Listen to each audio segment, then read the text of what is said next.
आपका स्वागत है आपके अपने चैनल स्टडी वाइंस ऑफिशियल पर। तो आज की इस वीडियो में हम हिस्ट्री का फोर्थ टॉपिक जैन धर्म के बारे में पढ़ेंगे। इससे पहले मैंने प्रागैतिहासिक काल, सिंधु सभ्यता और वैदिक सभ्यता को कवर कर दिया है। अगर आपने वो वीडियो नहीं देखी तो हिस्ट्री की प्लेलिस्ट में जाकर जरूर देख लेना। आज हम चौथे टॉपिक जैन धर्म के बारे में पढ़ेंगे। वैसे तो हमें वैदिक सभ्यता के बाद महाजनपद काल के बारे में पढ़ना था, पर जो महाजनपद काल है ये टॉपिक काफी बड़ा है, इसीलिए पहले हम जैन धर्म और बौद्ध धर्म को कवर कर लेंगे। इसके बाद हम महाजनपद काल के बारे में पढ़ेंगे। तो आज की इस वीडियो में हम जैन धर्म से रिलेटेड जो भी इंपॉर्टेंट पॉइंट है सबको कवर करेंगे और लास्ट में प्रीवियस ईयर क्वेश्चन को भी कवर करेंगे। इसीलिए पहले आप वीडियो को एंड तक देखें और लास्ट में प्रीवियस ईयर क्वेश्चन जरूर अटेम्प्ट करें। तो चलिए बिना देरी किए हुए वीडियो को शुरू करते हैं। तो चलिए वीडियो की शुरुआत करते हैं और जैन धर्म के बारे में पढ़ना शुरू करते हैं। तो जैन धर्म के संस्थापक एवं प्रथम तीर्थंकर कौन थे? ऋषभदेव थे। तो इन्हें जैन धर्म का प्रथम तीर्थंकर और संस्थापक माना जाता है, ऋषभदेव को। तो तीर्थंकर का मतलब क्या होता है? तो जो स्वयं तप के माध्यम से आत्मज्ञान प्राप्त करते हैं और जो संसार रूपी सागर से पार लगाने वाले तीर्थ की रचना करते हैं, उन्हें तीर्थंकर कहा जाता है। तो जैन धर्म में 24 तीर्थंकर हुए हैं। उनमें से जो सबसे पहले तीर्थंकर हैं, इनका नाम ऋषभदेव है। तो जैन धर्म में कितने तीर्थंकर हुए हैं? कुल 24 तीर्थंकर हुए हैं। तो क्या आपको 24 के 24 पढ़ने हैं? नहीं, आपको ये 3 याद रखने हैं। एक तो पहले जो जैन धर्म के संस्थापक हैं ऋषभदेव, जिनका प्रतीक चिन्ह कौन सा है? कई बार आपसे एग्जाम में प्रतीक चिन्ह पूछ लिया जाता है कि ऋषभदेव जी का प्रतीक चिन्ह कौन सा है? तो सांड, ये ऋषभदेव का प्रतीक चिन्ह है। और 23वें तीर्थंकर कौन थे? पार्श्वनाथ। पार्श्वनाथ जी का प्रतीक चिन्ह कौन सा है? सर्प का फन, यानी कि सांप का फन। और 24वें जिन्हें वास्तविक संस्थापक माना जाता है जैन धर्म का, वे थे महावीर स्वामी। और इनका प्रतीक चिन्ह कौन सा है? शेर। तो देखिए कुल 24 तीर्थंकर हैं जैन धर्म में। हमें 3 याद रखने हैं, एक पहले, 23वें और 24वें। ये 3 आपको याद होने चाहिए और यही 3 एग्जाम में पूछे भी जाते हैं। पहले थे ऋषभदेव, 23वें हैं पार्श्वनाथ और 24वें हैं महावीर स्वामी। तो जो 23वें तीर्थंकर थे जैन धर्म के, ये पार्श्वनाथ थे और इन्होंने झारखंड के सम्मेय शिखर पर इन्हें ज्ञान की प्राप्ति हुई थी। कहां पर? झारखंड के सम्मेय शिखर पर। तो ये आपसे एग्जाम में पूछा गया है कि पार्श्वनाथ जी को कहां पर ज्ञान की प्राप्ति हुई थी? तो झारखंड में सम्मेय शिखर पर इन्हें ज्ञान की प्राप्ति हुई थी। और ज्ञान की प्राप्ति के बाद पार्श्वनाथ जी ने 4 नियम बताए थे, जिसे चतुरायन धर्म कहा जाता है। तो ये कौन कौन से नियम थे? पहला, हिंसा न करना। दूसरा, सदा सत्य बोलना। तीसरा, चोरी न करना। और चौथा, संपत्ति न रखना। तो ये चारों नियम बहुत ही इंपॉर्टेंट हैं, जो कि चतुरायन धर्म कहा गया, जिसे पार्श्वनाथ जी ने ज्ञान प्राप्ति के बाद दिया था। हिंसा न करना, सदा सत्य बोलना, चोरी न करना और संपत्ति न रखना। तो 23वें तीर्थंकर के बाद जो अगले तीर्थंकर हुए महावीर स्वामी, जैसा कि हमने पीछे पढ़ा। तो ये ऐसा नहीं है कि जैसे ही 23वें तीर्थंकर खत्म हुए तो तुरंत 24वें तीर्थंकर बना दिए गए, नहीं।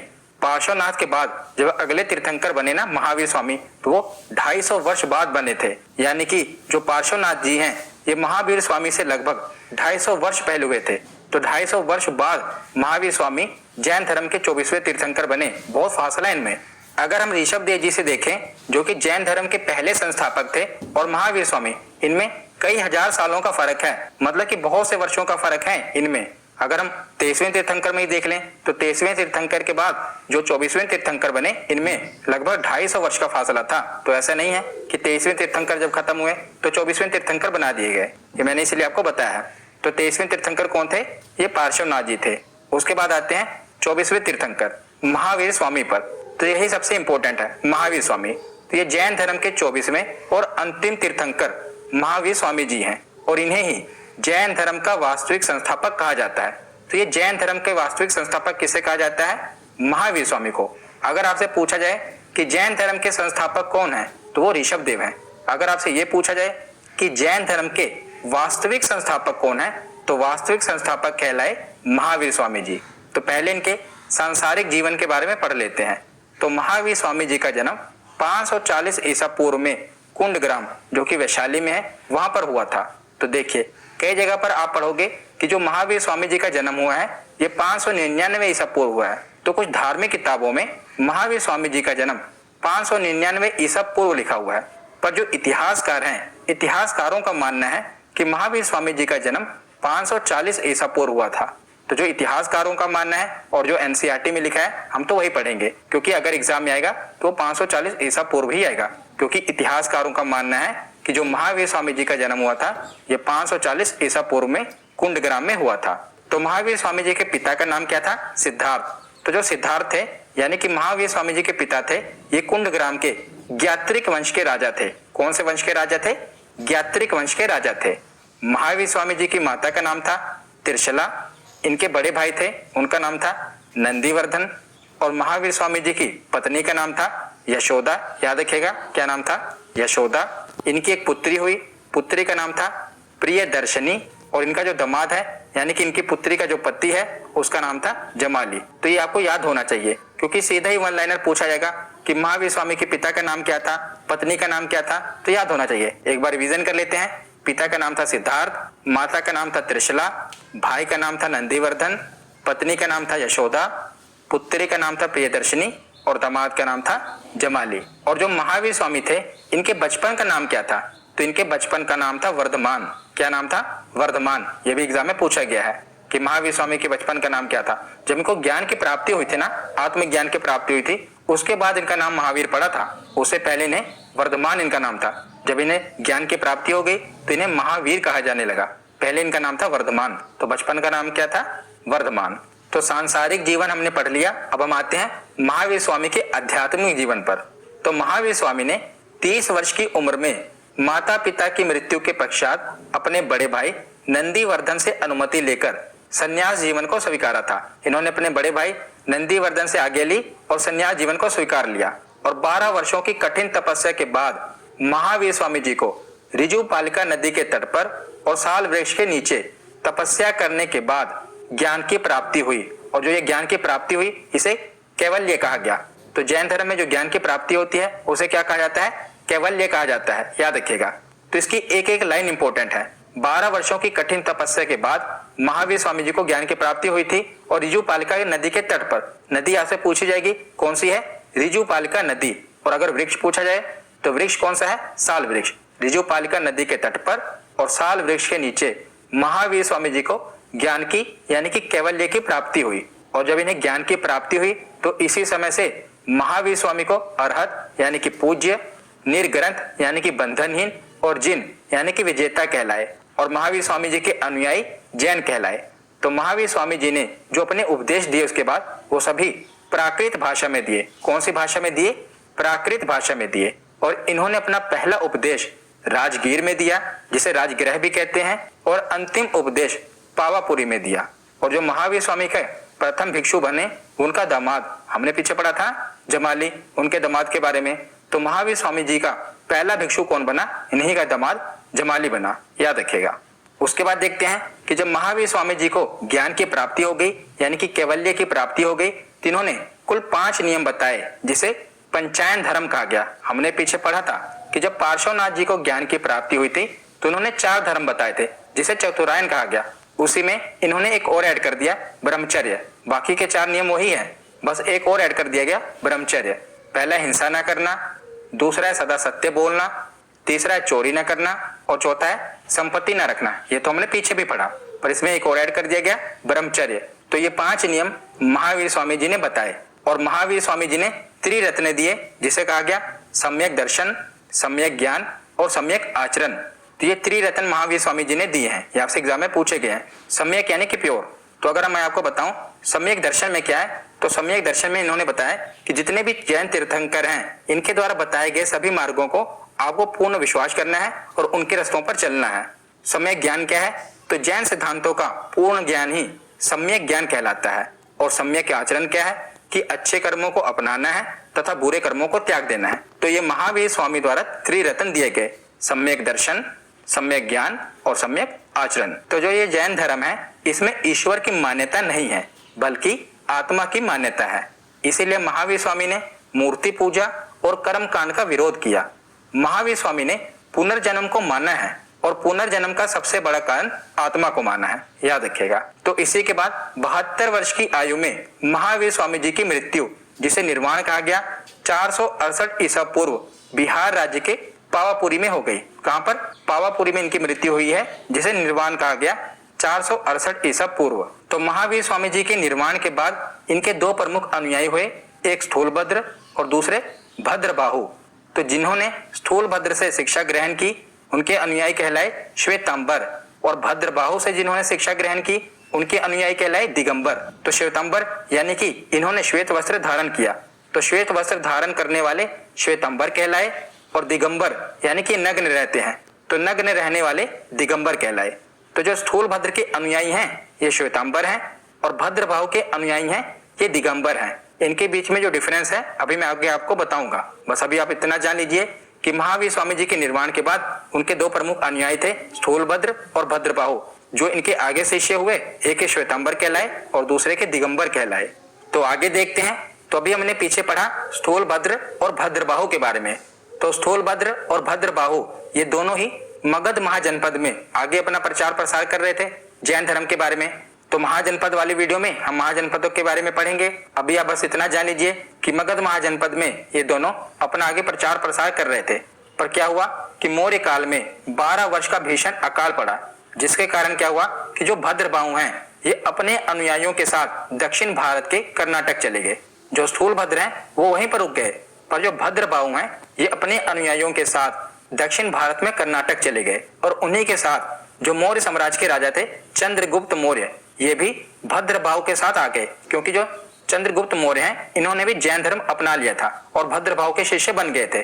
तो चंद्रगुप्त मौर्य भी इन्हीं के साथ आ गए और इन्होंने कर्नाटक के श्रवणबेलगोला में संलेखना विधि के द्वारा अपने प्राण त्याग दिए। किसने प्राण त्याग दिए? चंद्रगुप्त मौर्य ने। चंद्रगुप्त मौर्य ने संलेखना विधि के द्वारा कर्नाटक में ही अपने प्राण त्याग दिए। तो ये आपसे पूछा जाता है कि किस सम्राट ने संलेखना विधि द्वारा अपने प्राण त्याग दिए? तो चंद्रगुप्त मौर्य ने। तो ये संलेखना क्या है? तो संलेखना एक तपस्या है। संलेखना विधि जैन धर्म में मुक्ति पाने की एक विधि है, जिसमें क्या किया जाता है? बहुत ही कठोर तपस्या है। इसमें अन्न और जल को त्याग दिया जाता है और अपने शरीर को कष्ट देकर खत्म कर दिया जाता है। तो यह संलेखना विधि, और इसी विधि के द्वारा चंद्रगुप्त मौर्य ने कर्नाटक के श्रवणबेलगोला में अपने प्राणों को त्याग दिया।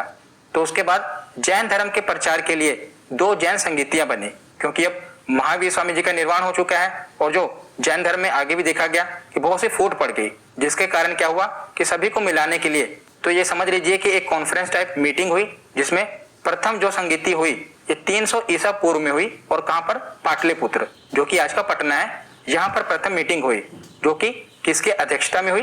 तो स्थूलभद्र के अध्यक्षता में हुई। और जो दूसरी जैन संगीति है ये 6ठी शताब्दी, अगर हम एग्जैक्ट बोलें तो 512 ईस्वी में वल्लभी, जो कि गुजरात में है, वल्लभी में हुई। और ये किसकी अध्यक्षता में हुई? तो क्षमा श्रवण के अध्यक्षता में हुई। पहली मीटिंग कब हुई थी? 300 ईसा पूर्व, और दूसरी 6ठी शताब्दी में। यानी कि अगर हम 6ठी शताब्दी देखें तो लगभग 900 वर्षों का टाइम लग गया। इसीलिए जो जैन धर्म का प्रचार प्रसार था इतना नहीं हो पाया। देख ही रहे आपकी पहली जो संगति हुई ये 300 ईसा पूर्व हुई थी, और दूसरी 6ठी शताब्दी में। अगर हम 6ठी शताब्दी माने 300 ईसा पूर्व तो 300 पीछे वो हो गया, 600 यहाँ पर, 900 वर्ष लग गए दूसरी जैन संगति होने में। इसीलिए जैन धर्म का इतना प्रचार प्रसार नहीं हो पाया। और जैन धर्म के कुछ राजाओं की बात करें तो कौन कौन से राजा हैं? एक है उदयन, वंद राजा, चंद्रगुप्त मौर्य, हमने पीछे पढ़ा ही अभी कि इन्होंने संलेखना विधि द्वारा अपने प्राण त्याग दिए, तो इन्होंने भी जैन धर्म को अपना लिया था। तो ये भी चंद्रगुप्त मौर्य भी थे जैन धर्म के। कलिंग नरेश खारवेल, राष्ट्रकूट राजा अमोघवर्ष और चंदेल शासक, ये कुछ प्रमुख अनुयायी हैं जो कि जैन धर्म के प्रमुख राजा हैं, इसलिए इंपॉर्टेंट है, याद रखिएगा। तो आगे अब हम श्वेतांबर और दिगंबर में अंतर देख लेते हैं। तो श्वेतांबर देखते हैं तो इसे स्थूलभद्र ने प्रारंभ किया और दिगंबर को इसे भद्रबाहु ने प्रारंभ किया। पहला पॉइंट तो ये हो गया। दूसरा, जो श्वेतांबर हैं ये सफेद वस्त्र पहनते हैं और जो दिगंबर हैं ये निर्वस्त्र रहते हैं, यानी कि कोई भी वस्त्र नहीं पहनते। तीसरा पॉइंट, जो श्वेतांबर हैं वो कहते हैं कि महिलाओं को मोक्ष मिल सकता है, पर जो दिगंबर हैं वो कहते हैं कि महिलाओं को मोक्ष नहीं मिल सकता। उनका ये मानना है कि जो महिलाएं हैं ये निर्वाण को प्राप्ति नहीं कर सकती, पहले इनको अच्छे कर्म करने पड़ेंगे तो अगले जन्म में ये पुरुष बनेंगे, तो पुरुष बनने के बाद इनको निर्वाण मिलेगा।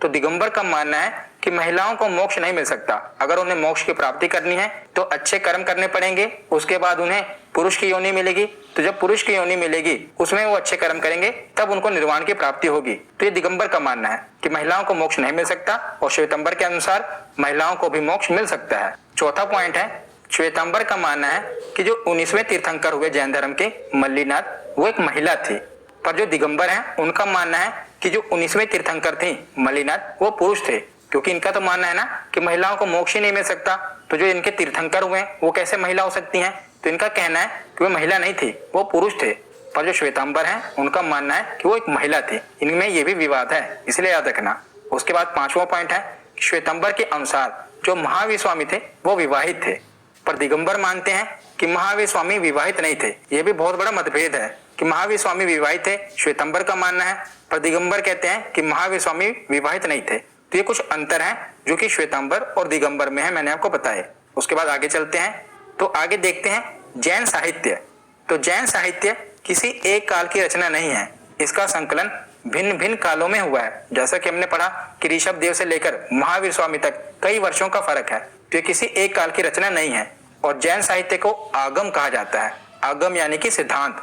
तो जैन साहित्य कौन कौन से हैं, तो देखिए जैसे हमने वैदिक सभ्यता में देखे थे ना, वेद, उपनिषद, पुराण, उसी प्रकार जैन साहित्य हैं। कौन कौन से, 12 अंग हैं, 12 उपांग हैं, 10 प्रकीर्ण हैं, 6 छेद सूत्र हैं और 4 मंगल सूत्र हैं।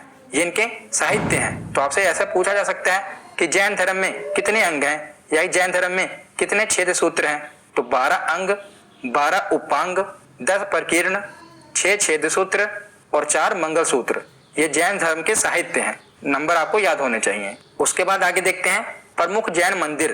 तो मौर्य काल में मथुरा जैन धर्म का प्रमुख केंद्र था। मौर्य काल की बात हो रही है, उस समय मथुरा जैन धर्म का प्रमुख केंद्र था और मथुरा की कला का जो संबंध है ये जैन धर्म से है। दूसरा पॉइंट है कि कर्नाटक के चामुंड शासकों ने श्रवणबेलगोला में विशाल बाहुबली की मूर्ति, जिसे गोमतेश्वर भगवान की मूर्ति कहा जाता है, इसका निर्माण करवाया है। इसका जैन धर्म में बहुत महत्व है। ये मूर्ति का, ये बाहुबली की मूर्ति कहा जाता है। ये कहाँ पर है, तो ये कर्नाटक के श्रवणबेलगोला में है और इसे चामुंड शासकों के द्वारा बनवाया गया था। तीसरा पॉइंट है कि मध्य प्रदेश में चंदेल शासकों ने खजुराहो में जैन मंदिरों का निर्माण भी करवाया है। तो जो खजुराहो के मंदिर हैं इसमें जैन मंदिर भी हैं, बुद्ध मंदिर भी हैं और हिंदू मंदिर भी हैं। तो खजुराहो में जैन मंदिरों का निर्माण चंदेल शासकों ने करवाया था। ये कहाँ पर है, मध्य प्रदेश में है। और चौथा पॉइंट है कि राजस्थान के माउंट आबू में दिलवाड़ा के प्रसिद्ध जैन मंदिर है। तो ये कई बार एग्जाम में पूछा गया है, वेरी वेरी इंपॉर्टेंट, कि दिलवाड़ा के प्रसिद्ध जैन मंदिर कहाँ पर है, तो ये राजस्थान के माउंट आबू में स्थित है। तो यहाँ पर हमारा थ्योरी सेक्शन कंप्लीट होता है। अब हम प्रीवियस ईयर क्वेश्चन देखते हैं। तो पहला प्रश्न है कि जैन परंपरा के अनुसार जैन धर्म में कुल कितने तीर्थंकर हुए हैं। तो कुल कितने तीर्थंकर हुए हैं, तो इसका सही जवाब क्या होगा, ऑप्शन सी, 24 तीर्थंकर हुए हैं। अगला प्रश्न है कि जैन परंपरा के अनुसार महावीर स्वामी कौन से तीर्थंकर थे। तो महावीर स्वामी आखिरी तीर्थंकर थे, ऑप्शन डी, 24वें तीर्थंकर थे। अगला प्रश्न है कि जैन धर्म में पूर्ण ज्ञान के लिए क्या शब्द प्रयोग किया गया है। तो जब पूर्ण ज्ञान मिल जाता है, आत्मज्ञान हो जाता है, उसे क्या कहते हैं, कैवल्य, ऑप्शन सी इसका सही जवाब होगा। अगला प्रश्न है कि भगवान महावीर स्वामी का प्रथम शिष्य कौन था। तो उन्हीं का दामाद था जमाली, ऑप्शन ए इसका सही जवाब होगा। अगला प्रश्न है कि निम्नलिखित में से किस नगर में प्रथम बौद्ध संगीति सभा आयोजित की गई थी। तो ये ऑप्शन सी, पाटलिपुत्र में आयोजित की गई थी। अगला प्रश्न है कि भारत के किस भाग में जैन धर्म का दिलवाड़ा मंदिर स्थित है। तो बताइए किस भाग में जैन धर्म का दिलवाड़ा मंदिर स्थित है। तो इसका सही जवाब होगा ऑप्शन डी, माउंट आबू। अगला प्रश्न है कि महावीर स्वामी जी का जन्म कहाँ हुआ था। तो महावीर स्वामी जी का जन्म कुंडग्राम में हुआ था, ऑप्शन ए इसका सही जवाब है। अगला प्रश्न है कि जियो और जीने दो ये किसने कहा। तो ये भी महावीर स्वामी जी के वाक्य हैं, जियो और जीने दो। अगला प्रश्न है कि श्रवणबेलगोला ये कहाँ पर स्थित है। तो यहीं पर चंद्रगुप्त मौर्य ने संलेखना विधि द्वारा अपने प्राण त्यागे थे और यहीं पर भगवान गोमतेश्वर की मूर्ति है। तो ये कहाँ पर है, कर्नाटक में है, ऑप्शन ए इसका सही जवाब होगा। अगला प्रश्न है कि महावीर स्वामी जी की माता कौन थी। तो महावीर स्वामी जी की माता का नाम है त्रिशला, ऑप्शन सी इसका सही जवाब होगा।